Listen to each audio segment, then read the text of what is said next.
your organization, your friends, family are all part of this community. This community has needs and issues. Every community does. We're not unique. One avenue, so you got for-profit, you got government, and then you got nonprofit. Mm-hmm. And so one avenue to address those needs and to contribute to the community is working through a nonprofit. Very tough for you and me to wake up and say, hey, you know what, today I'm going to go start mentoring kids that are academically capable of going to college. Yeah. But we've got but because there's an organization, a nonprofit, there's an infrastructure already designed to allow you to leverage your skills to make a difference in the community. And so I think there is an altruistic side to it that you just got to do it. It's the right thing to do. Yeah. Again, it depends on where you are in your career. And I understand all that because you've got to be able to say, I'm going to commit the time and energy to it. Yeah. I think it goes back to one of the previous points we said is so many people don't. Hey, everybody, and welcome to Season 2, Episode 1 of the Little Fish podcast, where we honor, celebrate, and learn from small business owners just like you. I am Joel Eschenbach, and I'm so glad that you're joining and you're listening. Today is a little bit of a different episode for us. We're going to dive into a topic. We're going to talk about why every business leader should join a nonprofit board. And so there's a lot to talk about. I think I'm going to learn a lot today. But before we get into that, I want to ask you to share what we're doing here. So if you want to subscribe, if you watch on YouTube, be sure to subscribe to our YouTube channel, like our videos. If you're more of an audio listener, we're on iTunes. If you want to subscribe there, leave a 5-star review. That'd be great. We're just trying to get the word out more so we can help more business owners and get more stories out there. So definitely feel free to share. Well, here we go. We're going to talk about why every business leader should join a nonprofit board. Today I have Michael Corley from the Corley Company, and Michael has a ton of experience with working with nonprofits, doing business consulting. He's worked with the Patterson Foundation that has brought together hundreds of nonprofits for a number of different missions. So we got a lot to learn today. Welcome to the podcast, Michael. Hey, Joel. Thank you. Good to be here. Yeah. That's awesome. So I want to start, first of all, with a little bit of your background, your experience. Go. Yeah, well, I appreciate that. And first of all, I got to say, now I finally know how to pronounce your last name, listening to you introduce yourself. Yeah, Eschenbach, yeah, right. I've got that down pat. The first couple of podcasts we did, I never really said my name. I know. And then at some point, Ryan was like, hey, you should say your name. Probably should, yeah. Yeah. So there we go. I appreciate that, and it's great to be here. And what a treat, because I've known you for a number of years now. And so for the past 10 years, I've been a multi-disciplinary leadership consultant, and I work to expand the impact of leaders and leadership teams, primarily through strategy, execution, and leadership development. Simultaneously, I've been on a number of nonprofit boards, and that's the topic of discussion today. So throughout the past, 15 years, I've been on couple, 2, 3, 4, 5 boards. I've been board chair, treasurer, vice chair, and I'm just a firm believer in the nonprofit space and how that can be used to develop leadership capabilities. Yeah, no, that's good. And I think, to me, when you talk about joining a nonprofit board, I think there are a couple of reactions people might have. One is, I don't have the time. I think a lot of people also think about it in terms of, I'm giving something, I'm serving, I'm helping the community, which is true.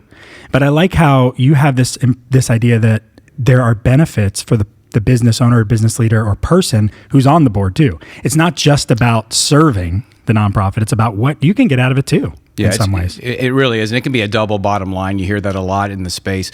But I will look at it from a selfish perspective as a leader. You always want to develop your leadership skills. You want to get better and stronger. Right. And a nonprofit board is a beautiful and wonderful opportunity to do that. And I've experienced it over my career, and I've watched others grow and learn in that capacity as well. That's very cool. Now, I'm interested in learning about this. Sure. I really am, because for me, I've never been on a nonprofit board. So I think there's been some opportunities here and there. And here's a question for you before we get into the main points. Is there an age you should be for a nonprofit board? That's a great question. And I would say no, particularly nowadays when people are looking for a widely diverse board, and diversity is in age as well. I would contend that those that are anywhere in their careers can benefit. Okay. The challenge does become time. If you're early in your career and you're putting in quite a bit of hours, like I know you have been doing, building your organization, it does become difficult, and you've got to be able to commit the time to be an effective board leader. But I wouldn't say there's any age requirement. Yeah. Okay, that's good to know. Because I think that's another thing. Sometimes people think, well, I got to be 50 or I got to be 60 to be on a board or what. Yeah, Maybe it's not a number, but it's interesting you say that, particularly as we've gone to more digital, and there's digital opportunities that nonprofits have to be aware of.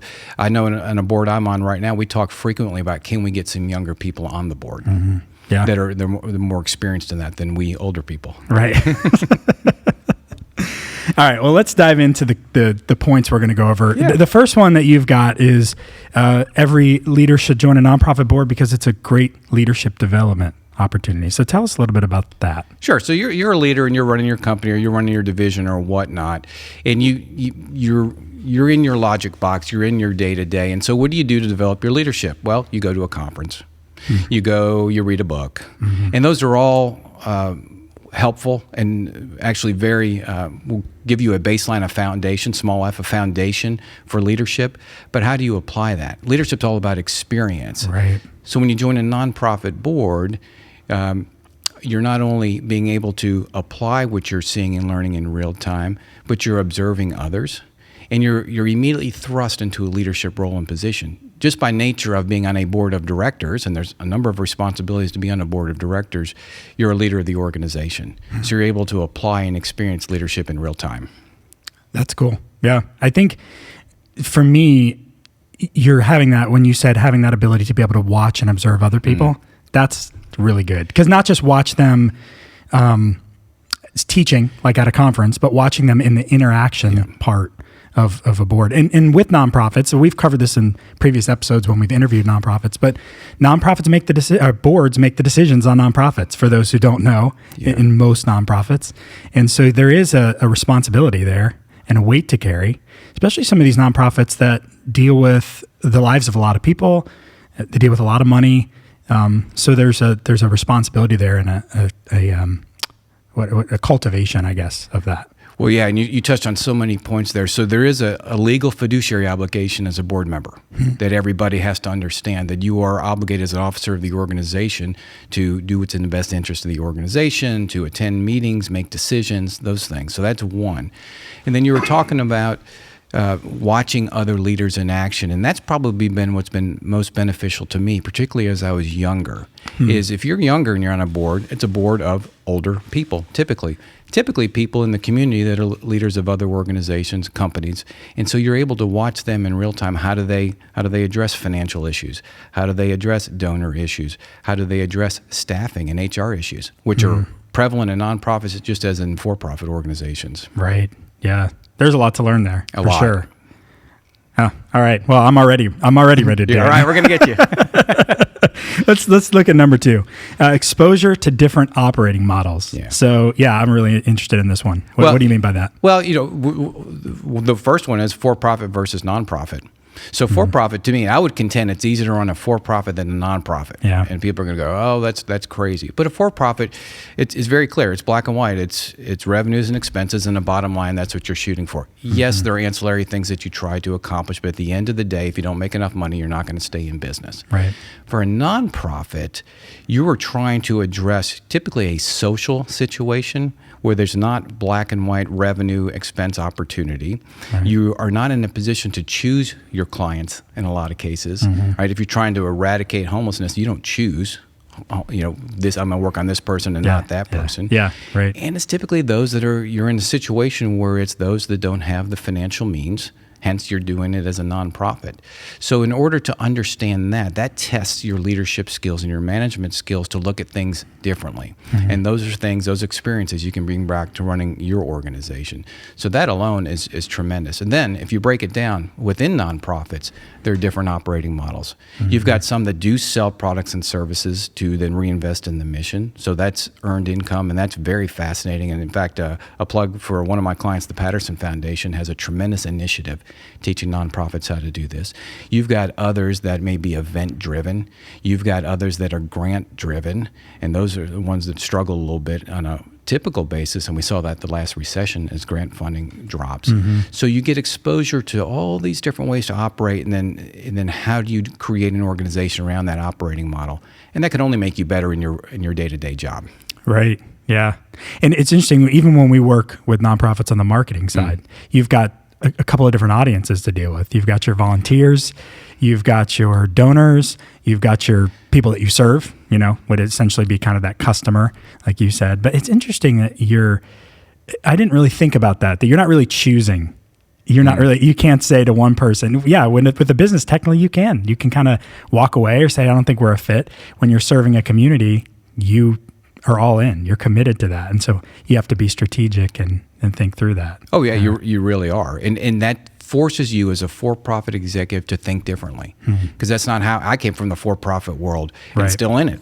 And it forced me to think differently about how you deliver products, services, and whatever the benefit you're providing to the end user. It's really different. Yeah. That's cool. All right. Number 3, to practice skills. So when you're on a board, you have an opportunity to be involved in various committees and meetings, depending on your interest and your time. And as you're doing that, it tests your leadership skills. For example, if you're on a committee that's leading an event, well, how do you manage your management skills? Now, you won't always do all the work. Typically, you have staff and volunteers that help, but somebody has to manage, coordinate, make decisions, determine the ROI of a particular investment in this case being time or energy. And so you're able to practice those skills in different settings. As you get more involved in committees, you may be responsible for, if you're the chair, you're responsible for the board itself. Well, how many people have an opportunity to manage a board of directors? In the for-profit world, that's very hard to get to that point. That's typically, of course, a publicly traded company. And some private companies have that. But the reality is you won't get that experience unless you're in the nonprofit. And so how do you manage a board of volunteers? Which is different at work. Yeah. You got paid employees, and if you're leading paid employees, you'd like to think they're going to be amenable to your suggestions and ideas. Not always the case. That's a whole nother podcast. But when dealing with a group of volunteers, it's really different. It tests your management skills. Again, and your interpersonal skills and your human relations skills, everything you can bring back to the for-profit space. Yeah. And working with a group of people, like you talk about for-profit versus nonprofit, you've got the board you're working with. Many for-profit businesses are just, you've got one, maybe two decision makers. But in the board setting, you've got to kind of all get on the same page, right? You've got to work together, different personalities, different focuses, different passions about what's important, what's not important. That's a very great point, the diversity of the board. So these are people that you probably wouldn't hire in your organization just because there's no fit. Yeah. And now you're among 15 people that are typically very different than you, different experiences and backgrounds, and you just made a very good point. They have a different interest for that organization. So how do you manage that? How do you create a collaboration of all these diverse members? It can really test your mettle.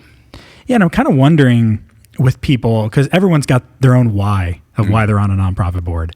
And I'm wondering if that clashes often. So the reason I'm on the board is for one reason. The reason somebody else is, maybe there's people there that they don't really want to be there. There's some different focuses, I'm sure, that you have to deal with that way. Well, there are. Now, the public reason everybody's on the board is because they're passionate about the mission of the organization, right? Okay, we should all say that. The reality is sometimes it is. I want to grow my leadership skills, and I'm, tepidly passionate about that, or I knew somebody who was on the board and they got me on there. Yeah. But you're right, to harness the collective, the whys can be challenging. Well, number 4, you've got, by the way, we're doing 7. I don't remember if I said if we're doing 7. You 7 didn't. points. 7, okay. 7. Well, you're making up 7 reasons why every business leader should have. That's different. Oh, you're right. Yeah, this is 7. Yeah, 7. All right. So to leverage those skills, so we talked about practicing those different skills with a diverse group, but then leveraging those skills to make an altruistic contribution. Yeah, the reality is we're all in community, and we live in a community. And so if you have been blessed with the opportunity to lead people and have leadership skills, should you not apply what God has given you to further benefit the community? And I really think that so many leaders, once they get involved in nonprofits, they find the value is not in, I don't have to worry about the bottom line. That's not, I'm making a difference in my community and people's lives. And that's one of those that you can't put a price on that. The value, and at the end of the day, like I said, open up with, we're all in this together in a community, and so leaders should use their skills to further the community. Yeah, that's good. And I would think we were talking about before, you may with a business, you're talking about the bottom line, right. You're dealing with that.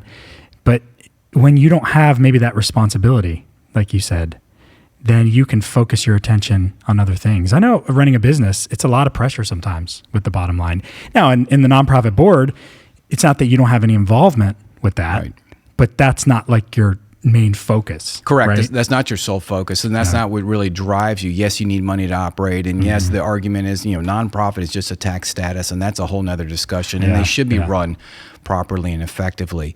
But if you're able to make a contribution, I'll give you an example. So I'm on a nonprofit, Take Stock in Children Manatee. So we help lower income students that have shown to be academically capable of getting to college. It means they're smart. They've been tested that if it weren't for our program, they're not going to go to college. And college isn't for everybody. Yeah, right. So would I ever come across anybody like that in my for-profit world? Probably not. Probably not, just because of the circles that you cross. And so my experience in working with these kids and working with that segment of our community has just been eye-opening. One of those, I've learned more from them than they've from me. But knowing that then I can make a contribution to help those kids get to college is extremely rewarding. Right, yeah. And everybody can do that. Yeah, no, that's cool. And to dig into that a little bit more, in your experience, I know every nonprofit's a little bit different, but how much do you have boots on the ground in terms of volunteering at events, being involved on the day-to-day level versus just coming to the board meetings and the more formal gatherings? I would say most board members just go to the board meetings. Okay. And I'm talking in aggregate, not my organization. Right. And that's unfortunate. That is not what the responsibility of a board member is to just show up at meetings. That is not the case. You should go to events. You should volunteer and participate. At the end of the day, if you're the leader of an organization, shouldn't you go to the organization's events and activities? Right. Yeah. Unfortunately, everybody doesn't view it that way. And this is by going to that is just again a wonderful way to interact with the beneficiaries and interact with the staff and the volunteers, and everything's a learning experience. Right. And then you come back to the meetings and you have hands-on experience. Well, I tell you, one of the previous boards I was on was Manatee Glens before it became Centerstone, and we would bring a client in. So it's a mental health and addictions hospital. We'd bring a client into every board meeting and tell his or her story. And oftentimes that was our only connection to the services we provided. We made all these big decisions, but we never saw them implemented because we're on the board. Yeah. But by bringing one of our clients in to tell the story is one of those, okay, it affirms that what you're doing is worth your time and is right. And you're making a contribution and you're making a difference, and let's keep doing this. And it became real. Very real. Point. Yes. Yeah. Because there could be a disconnect, I'm sure, with just having the board meetings. Yeah. This is what we're doing from a strategic 30,000 foot view, but here's what it looks like on the day-to-day. So you're right. What about number 5, networking and relationships? Before you get into that, again, we've had a number of nonprofits on the show, and I think Robin from NeuroChallenge, she talked a lot about networking and how that's become probably one of the most important things she can do with NeuroChallenge Foundation as the executive director. So talk a little bit about that. Yeah, and I understand in her position as executive director, and I'm talking about it from a board perspective, is there are other community leaders on any board that you will join. And so an opportunity to meet those people whose paths you wouldn't cross otherwise and you wouldn't have exposure to. So why not take advantage of the networking opportunity where I know so-and-so, and you know what, if it becomes a business opportunity, an outreach opportunity at some point in the future, you've already established a relationship with him or her. Right. So there's tremendous value in that. And I see a lot of people run different boards and their connections throughout the community are pretty strong. And there's nothing wrong with that. There's no reason, there's nothing bad to feel about joining a board and saying, wow, I'm going to get to know so-and-so and so-and-so and so-and-so. That's okay. Yeah. Well, that's what makes the business world go round. Absolutely. And the nonprofit world go round is relationships. It's all about relationships. You're right.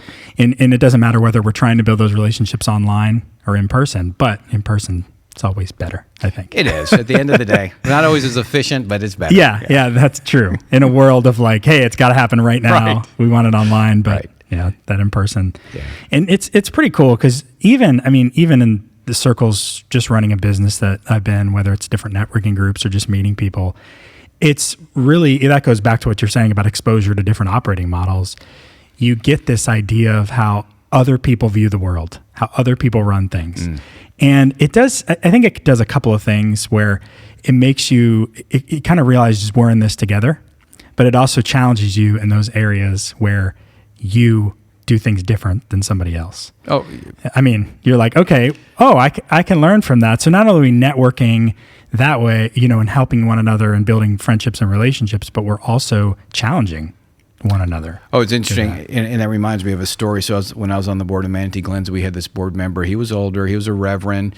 He had grown up in the segregated South and ended up becoming an attorney, very successful. And there were times listening to him, he would drive me nuts because I'm like, let's go, let's do this. Yeah. But when I stopped and got out of my, past myself and listened to him, his background led to him thinking things completely differently than I do, and very wise. And it gave me a sense for that's why he's approaching things this way. As he opened up and shared about his past in our board meetings, it was just absolutely fascinating. Going, wow, not everybody grows up like you, right? But you don't really appreciate it until you're listening and you're seeing over a period of time. So this wasn't a one and done. We were on the board together for 6 years, and so being able to see and understand him, I thought, wow, this is exposure I would never get reading a book, going to a conference, running my company. And it was invaluable. It was invaluable to understand that people think differently, they have different backgrounds, there's the reasons they say the things they do and act the way they act. Yeah. And it's not right or wrong, it's just different. I need to understand that. Yeah, it gives you that different perspective of the world. And it's interesting too, when you said, come on, let's go. I do think that a lot of business leaders are very driven, maybe type A, fast moving, not everybody, but even just like one of the things I'm pulling away from what you said, that is just slow down, slow down and listen to other perspectives, slow down and listen to other people. We have, even within our own company, we have, obviously different personality types. And sometimes that's something I have to remind myself. I think we talked about that on a previous episode. It's like, slow down. And that person has a perspective that is going to be challenging and maybe even frustrating, but you're going to learn something from it. It's going to push you. And that's the power of crowdsourcing. So it's crowdsourcing the knowledge and the wisdom around the table and the experiences. Yeah. And the only way to reap the benefit of that is to take a step back and listen and give the time. And that's tough for leaders to do. Yeah. Yes, but it's absolutely necessary. Yeah. Oof. That could be a whole podcast, yes. right? A lot of stories there. I'd have to air some dirty laundry there. And some right. Yep. Well, and that actually, that kind of ties into number 6, observe other community leaders. What are your thoughts on that? Well, to me, this may be the number one value of joining a board is you get to see people who are more experienced than you, different experience than you in leadership positions and roles, and how they operate. The first time I joined a board of directors, watching the board chair navigate the board was invaluable. And this was an experience I could take back to running the company I was running at the time.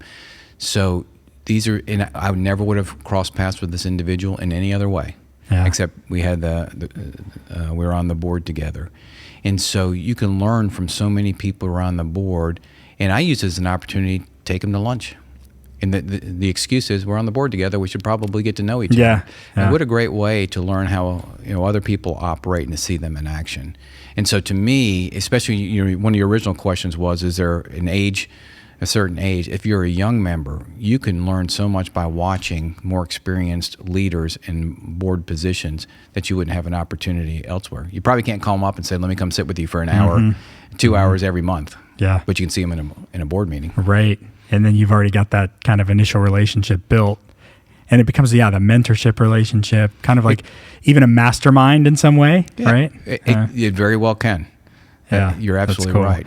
So, and also, I like, too, what you're saying is you wouldn't have that opportunity. So you could seek this person out, but, they're busy, they've got things to do, or maybe you didn't even know they were around.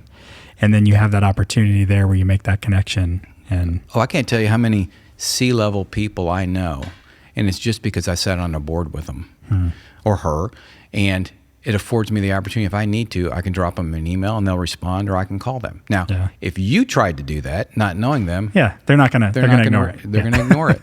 And then the added benefit of watching them in action or talking to them offline, it's really a learning experience. Yeah. And it reminds me too, so I think anytime as a leader, you get to areas in your journey, your career, your business where you get stuck. Oh, sure. And you get to these plateaus. And I know for me, it's like, okay, do you hire a business coach? Do you, read another book, go to another conference? And I do feel like the times when I've been pushed the most is when I've looked at something different. So I've gotten outside of, this is how you run a design agency, for instance, or a marketing agency like us, and got into a completely different space and looked at how they do things, whether that's a nonprofit or a church or or even just hearing someone else's story. And it can change. It's all mindset. You're stuck in your brain half the time. Like, oh, I've hit this limit. I've hit this level and I can't go past it. But then someone says, no, we ran into that too. We did that. Here's how we overcame it. Yeah. Yep, well, you're absolutely right, and everybody goes through that. Mm-hmm. It's you're not unique, but you've matured to the point where you recognize that, and you know how to help yourself through that. Whether it's what you just said, mentoring, coaching, whatnot, and tying it back to the topic of discussion, being on a board affords you a little bit broader discussion than you would have otherwise. Uh-huh. Going back to it's people you wouldn't know otherwise. They have experiences you have not had, and your interests differ. But you're all aligned by this common mission, which is the mission of the nonprofit. Yeah. Cool. And then number 7, and I think this is the one that people most think about when they think about joining a nonprofit board or being involved in a nonprofit, is you want to make a difference. You can make a difference in the community in which you live. Yeah, and this ties in a little bit to number 4, but your organization, your friends, family are all part of this community. This community has needs and issues. Every community does. We're not unique. One avenue, so you got for-profit, you got government, and then you got nonprofit. Mm-hmm. And so one avenue to address those needs and to contribute to the community is working through a nonprofit. Very tough for you and me to wake up and say, hey, you know what, today I'm going to go start mentoring kids that are academically capable going to college. Yeah. But we've got but because there's an organization, a nonprofit, there's an infrastructure already designed to allow you to leverage your skills to make a difference in the community. Mm. And so I think there is an altruistic side to it that you just got to do it. It's the right thing to do. Yeah. Again, it depends on where you are in your career. And I understand all that because you've got to be able to say, I'm going to commit the time and energy to it. Yeah. And that goes back to one of the previous points we said is so many people don't. And I just think that's wrong. And it's frustrating to board members who are active and participatory.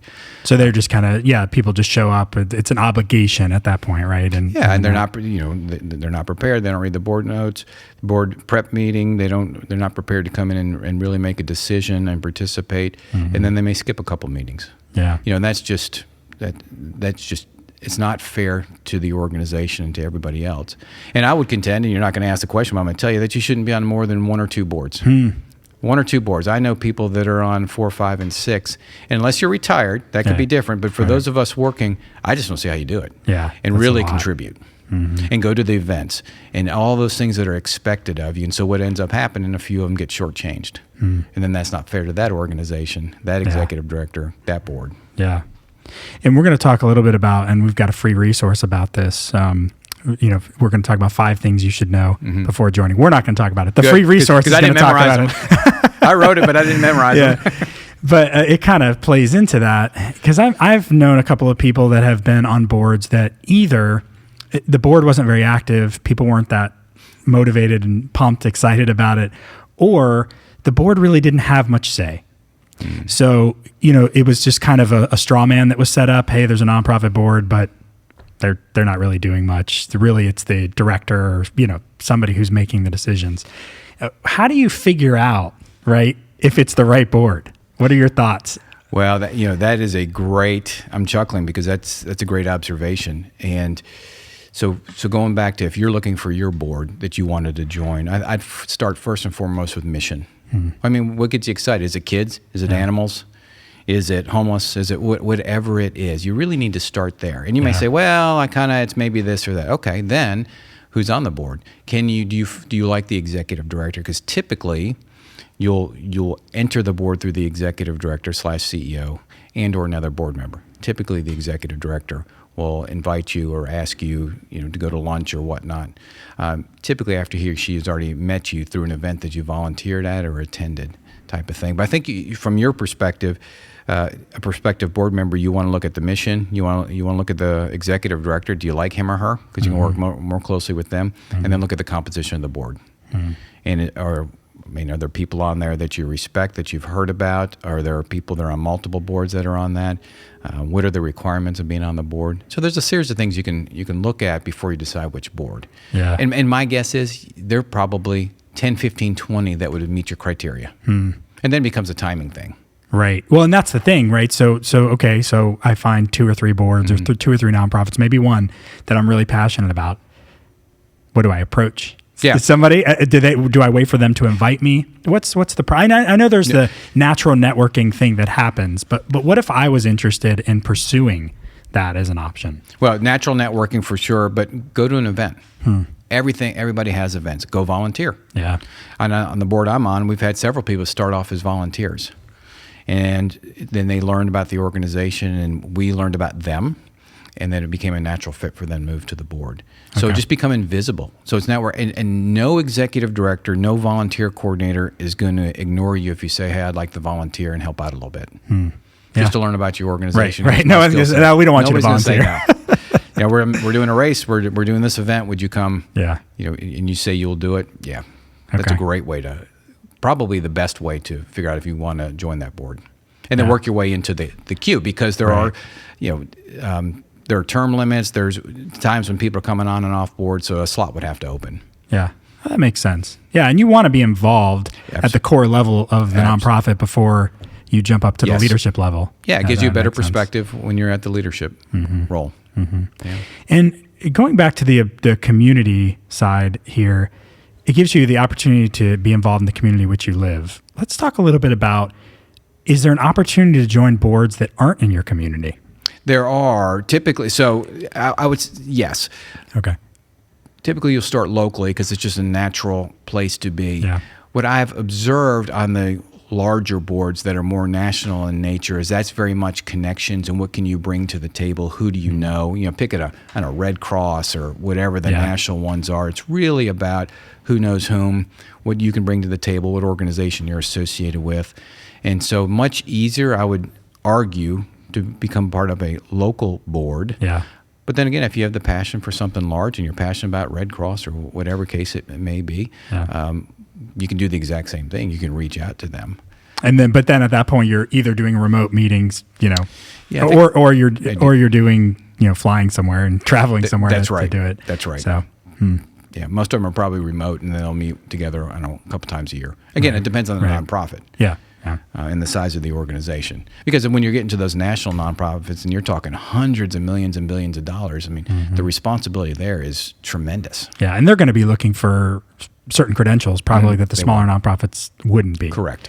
That would be correct. That makes sense. Very cool. So those are 7 really good things. I said it before, but I'll say it again for me. When you approach me, you're like, all right, we could talk about a couple of topics. Which one we talk about? This one was interesting to me because I just don't think a lot of business leaders either don't think about it, or it's an afterthought, or they don't think about it until somebody approaches them. Correct. And I definitely don't think people think about it in terms of how it benefits them. Yeah. So I think that's really good. Yeah, and in fact, I was telling somebody I was doing this, and he said, well, that's interesting. I'd really like to hear your points on that, because I don't think he initially agreed with that being such a leadership development opportunity, joining a nonprofit board of directors. And just based on my experience and my observations, it's longer than going to a conference. Yeah. And that's the beauty of it. So you're with these people for 3 to 6 years. So you get to see the good times and bad times and how leaders navigate throughout those times. You get to see a changing of the guard, staff roles and changes, and how is that handled. Volunteers change, the beneficiaries change. And so you're seeing all this in real time. You're part of it in real time, which is the best. Well, experiential learning is the best that there is. Right. And you can get it here, and I'm not so sure you can get it in many other places. Right, because even at conferences and things, they're always trying to set up essentially those experiential learning opportunities, but there's nothing like the real world experience. Yes. All right, well, I want to bring it back to you. So of all your years of being involved in nonprofit boards, connected with nonprofits in the leadership world, what's one of the biggest things you've personally learned or pulled away from that experience or those experiences? Well, the nonprofit world, probably number one is I'm amazed at the commitment to mission of people who are in the nonprofit space. I mean, their heart is in the right place. Yeah. And it's endearing. It's fun to work with those folks because becomes all about the mission in most cases. And so that has been something I didn't have an appreciation for before I started working with nonprofits. That is just absolutely enjoyable because then you want to help them. Yeah. Right. Yeah. If they want to make a difference, they want to help those that can't help themselves. It's really rewarding. I also think so many of them have a nonprofit mindset that I would love for them to remove that veil, and that's a mindset of less, not more. We're going to run on a lean budget, and I understand it because it's a function of the funding. But I've worked with some that don't think that way, and boy, it's optimistic, it's fun, it's the can do versus the can't do. Wow, we don't have enough money. I'd love to hire a consultant, but we don't have the money, and sometimes that just gets exhausting over time and doesn't allow them to reach their potential. Right. And that maybe that's in the for-profit space as well, but I really see that in the nonprofit space. Yeah, so it's kind of that abundance mentality versus the limited. That's it. Yeah, and I think it does make sense because people are donating money, and so you're trying to. There's that idea that we have to pinch every penny and be good stewards, which you do, but that can limit you, I would imagine. Yeah, and I've never found one yet that I've seen that aren't good stewards worth their money and probably too good of stewards, if that makes sense. Everybody's worried about the overhead percentage and ratio. Right. And you just pull my hair out. Well, if you don't hire the best talent, how are you going to, and so it's very difficult to run a nonprofit from those perspectives. And so that's been my observations. And, and that dovetails into, are they able to get the best talent, what I just said? And that becomes challenging for them. And then recognizing that they will benefit by having the best people, the best approach, the best systems. And it's a push-pull. It's a tug. Yeah, definitely, for sure. Well, let's talk about the free resource you've got going here. So if someone has been inspired by this conversation, or maybe someone's already been bugging them to join a nonprofit, or they've been thinking about it, but they're like, okay, I don't even know where to start. You put together a free resource called 5 Things You Should Know Before Joining a Nonprofit Board, and you're offering that to download as a PDF. Yes. And it's on your website, the Corley Company. Yeah. I got it right. We'll have it in the description, and I'll have it on the screen. That's what you get for changing your domain. Yeah, thecorleycompany.com /littlefish. Littlefish, yes. Yeah, and so they can go and download that. Yes. And well, again, it's in the description. We'll put it on the screen as well for those who watch on YouTube. But check that out. I think that's a really good resource that you've put out for people, and will help them to get started in the process. Yeah, that was the intent, because several people say, well, how do I get on? But even before that, it's, do you understand the expectations and the roles? And that may be one of my greatest frustrations as a board member. I sit on boards where people don't understand the roles and the expectation. Yeah. And therefore, they don't show up to meetings, and they don't do the things that would benefit the organization. So that's what I wrote it for, is for somebody who really wants to, if they want to join it, they want to do it right. Yeah. No, that's good. I want to, before we wrap it up, I want to go back to the Corley Company. So we've talked about your experience with nonprofits. We've talked about, nonprofits in general.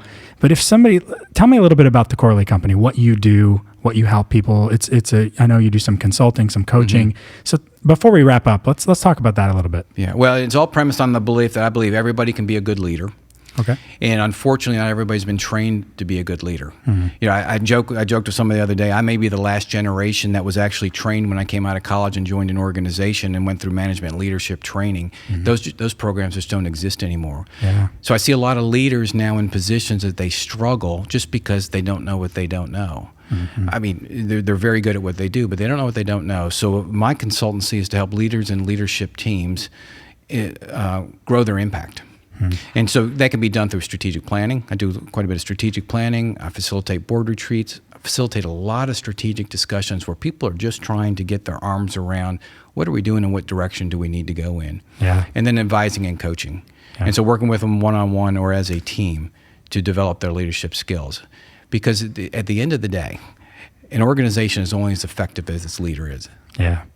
And you see that in any organization. Leaders not effective. They're not near as effective as they could be. And so I'm trying to help those leaders and leadership teams grow. Yeah.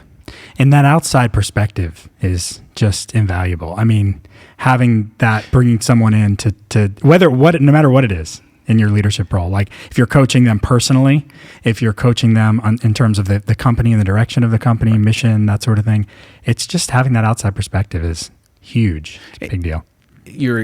I wish I would have done it when I was running a large organization. I didn't do it to the extent I should have. And, I joke with people now, I've got enough gray hair now. That means at least I got war stories to tell. I've been through some of it. And so misery loves company to a degree. But, you can help leaders understand, what the ramifications for their actions and how do they handle different situations. Yeah. It's good stuff. Well, anything else you'd like to add? I don't want to leave anything on the table, Well, I appreciate that. This has been a treat, Joel. As I told at the beginning, you and I have known each other for quite some time. So this has been absolutely fun. Long time coming. Long time. But I will say, anybody, any leader, and leader defined for purposes of this anywhere in an organization, should seriously consider joining a nonprofit board of directors. It will grow their leadership skills. I guarantee that. Yeah. I guarantee that. And you know what? If you do a little bit of good in the process, wow, isn't that a good thing? Yeah. If you change the community in the process, isn't that a good thing? Definitely. So it's very doable. Let's just go out and do it. And you can find time. We can all find time to do it. It's an important point to remember. Yes. Yeah. Because that's the first excuse, right? I don't have time. That's exactly right. And I get it. Yeah. I get it. We're all busy. But if it's training development, look at it as, well, that's an hour that I'm going to a training conference. Yeah. And I'm just happen to do it through a nonprofit board of directors. That's a good perspective for sure. Well, thanks for being on the podcast, Joel, Michael. thank you. I appreciate you being here. It's awesome. Well, I've learned really a lot. enjoyed it. Yeah, really enjoyed it. Thank you so much. Yeah. And if you want to get that free resource that Michael's offering, go to thecorleycompany.com/littlefish. It's 5 things you should know before joining a nonprofit board of directors. Check that out. And thanks for watching. We got more episodes coming next week. So thanks again.